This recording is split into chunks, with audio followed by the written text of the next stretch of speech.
नमस्कार, आपके साथ मैं रोहित कुमार। इस वक्त की बड़ी खबर आ रही है उत्तर प्रदेश से, जहां पर योगी कैबिनेट के एक और मंत्री ने इस्तीफा दे दिया है। दारा सिंह चौहान का इस्तीफा ऐसे वक्त में सामने आया है जब उत्तर प्रदेश में चुनावों की तारीखों का ऐलान हो चुका है। लगातार बीजेपी के अंदर भगदड़ जैसी स्थिति है। 3 विधायक, एक कैबिनेट मंत्री ने पहले इस्तीफा दे दिया है पार्टी और कैबिनेट से, तो दूसरी तरफ अब दूसरे कैबिनेट मंत्री का इस्तीफा सामने आया है। दारा सिंह चौहान को आज दिल्ली बीजेपी आलाकमान की तरफ से बुलाया गया था विशेष विमान से, लेकिन वो नहीं गए वहां पर। उन्होंने अब इस्तीफा सौंप दिया है। उन्होंने कहा है कि वो विषम परिस्थितियों में जो है पार्टी के अंदर और फिर सरकार के अंदर रहते हुए भी अपने जो वंचित समाज है उनके लिए काम कर रहे थे, लेकिन अब उनको वहां पर रहने में अच्छा नहीं लग रहा है, लिहाजा वो इस्तीफा दे रहे। बिल्कुल लाइन वही है जो कि स्वामी प्रसाद मौर्य ने इस्तीफे के वक्त लिखा था, और उसी राह पर एक और कैबिनेट मंत्री ने जो है वो इस्तीफा दे दिया। बड़ी बात यह है कि एक के बाद एक उत्तर प्रदेश की अगर बात करें तो वहां पर एक के बाद एक इस्तीफे की खबरें सामने आ रही हैं। स्वामी प्रसाद मौर्य ने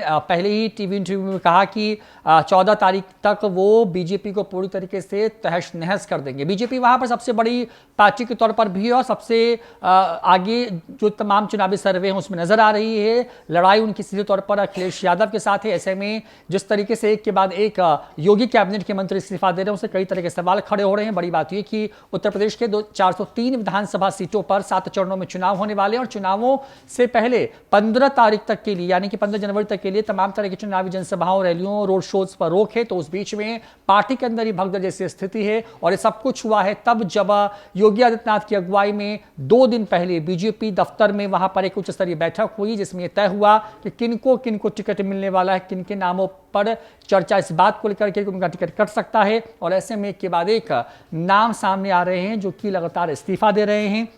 दारा सिंह चौहान की बात करें तो सरकार में वन एवं पर्यावरण मंत्री हैं वो, उनको आनन फानन में आज विशेष विमान से दिल्ली बुलाने की सूचना थी, हालांकि वो नहीं गए। स्वामी प्रसाद मौर्य के साथ कैबिनेट में मंत्री दारा सिंह चौहान भी सपा का दामन थामने वाले हैं, ये खबर भी सामने आ रही है। दारा सिंह चौहान वैसे भी साल 2017 चुनाव से पहले बसपा छोड़कर के भाजपा में आए थे। अभी तक मऊ के मधुबन विधानसभा सीट से वो विधायक हैं। दारा सिंह चौहान की बदौलत बीजेपी से सीट को पहली बार जीतने में सफल हुई थी। हालांकि सपा की आने के बाद वह मऊ की घोसी विधानसभा सीट से चुनाव लड़ना चाहते हैं। यह सीट गठबंधन में ओम प्रकाश राजभर की पार्टी सुभाषपा को मिलने वाली है, जहां से मुख्तार अंसारी के बड़े बेटे अब्बास चुनाव लड़ते आ रहे हैं। बताया जा रहा है कि ओम प्रकाश राजभर की पार्टी के सिंबल पर अब्बास यहां से चुनाव लड़ने वाले हैं। इसी बीच बीजेपी आलाकमान ने उनको दिल्ली बुला लिया, लेकिन वो दिल्ली नहीं पहुंचे। इसके लिए विशेष विमान की व्यवस्था भी की गई थी।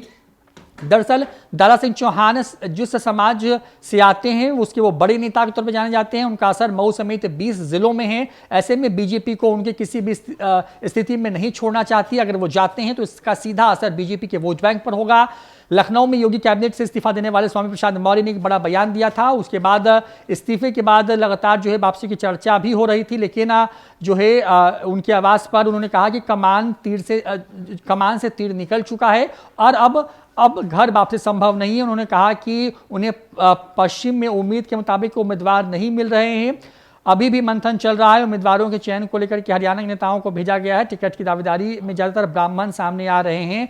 वो वैसे लोग हैं जिनका कोई लंबा राजनीतिक करियर नहीं है। तो इस तरीके से उत्तर प्रदेश में चुनावी सरगर्मियां तेज हो गई हैं। एक के बाद एक योगी कैबिनेट के जो मंत्री हैं वो इस्तीफा दे रहे हैं। स्वामी प्रसाद मौर्य का इस्तीफे के बाद के झटके से अभी जहां बीजेपी या फिर योगी आदित्यनाथ उबर भी नहीं पाए थे कि अब दारा सिंह चौहान ने एक और झटका दे दिया। इसके पहले 3 विधायकों का भी इस्तीफा हो चुका है और पार्टी में भगदड़ जैसी स्थिति बनी हुई है। फिलहाल इस वीडियो में इतना ही। नमस्कार।